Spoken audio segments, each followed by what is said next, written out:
আমি পারি না আর পারি না, আমি কেন মরি না? আজরাইল কি চিনে না আমারে গো? আমি পারি না আর পারি না। হয়তো 2 দিন পরে মরবো, আগে মরলে কি ক্ষতি? এই দুনিয়ার রং তামাশা বুঝলাম না রে একরতি।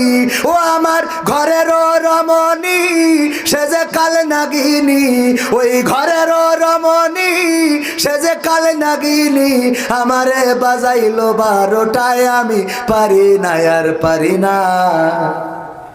কয় না।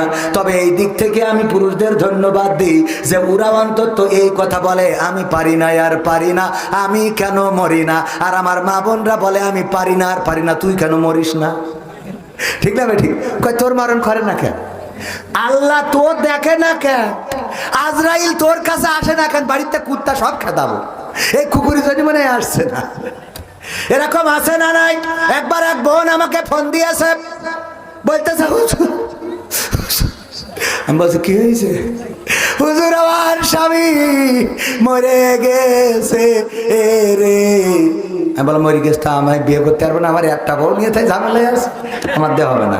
বলছে না হুজুর বিয়ে করতে বলি না, তাইলে কি? বলছে হুজুর আমার স্বামী ছিল অসুস্থ, আমি বারবার তাকে বলতাম তোমার মরণ করে না কেন, তুমি মরো না কেন, তোমার আজরাইল চিনে না কেন, তোমার আজরাইল উঠায় না কেন? এখন মারা যাওয়ার পরে কষ্ট হয়, আহারে আমার দোয়ার কারণে সে মারা গেল, নাকি তার হায়াত শেষ হয়েছে তাই মারা গেল? আমি তো মনেরে বুঝাইতে পারি না, ওগো হুজুর আমার দোয়াই মারা গেল, নাকি তার হায়াত শেষ হয়েছে তাই মারা গেল? আপনার কাছে একটু জানতে চাই। আমি বললাম ওগো বোন, আল্লাহর নবী বলেছেন, মা বোনেরা, আমার মহিলারা, আল্লাহর নবী মহিলা সাহাবীদেরকে ডেকে বললেন, ওগো নারীরা, জাহান্নামে যাওয়ার জন্য নারীরা অধিকাংশ জাহান্নামী যাওয়ার জন্য কারণ, বড় কারণ হলো 2টা। কয়টা? 2টা বড় কারণ।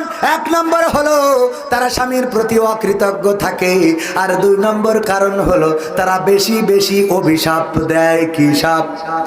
কি সাপ? অভিশাপ দেয়, বেশি বেশি অভিশাপ দেয়। আমি বলি ওগো বোন, হায়াত শেষ হয়েছে নাকি তোমার দোয়ায় মারা গিয়েছে জানি না, তবে এটা বলতে পারি যারা বেশি বেশি অভিশাপ দেয় ওই নারীরা তাদের জায়গাটা জাহান্নামে করে নেয়। কথা কি মনে থাকবে? আমার মা বোনরা পর্দা করবেন, স্বামীর কথা শুনবেন, আর স্বামীর অবাধ্য তো হবেনই না। নিজেদের চেহারা আল্লাহ রাব্বুল আলামিন যে বাউন্ডারি দিয়েছেন, 14 জন মাহরাম পুরুষ, তাদের বাইরে আর অন্য কাউকে দেখাবেন না। ওগো আমার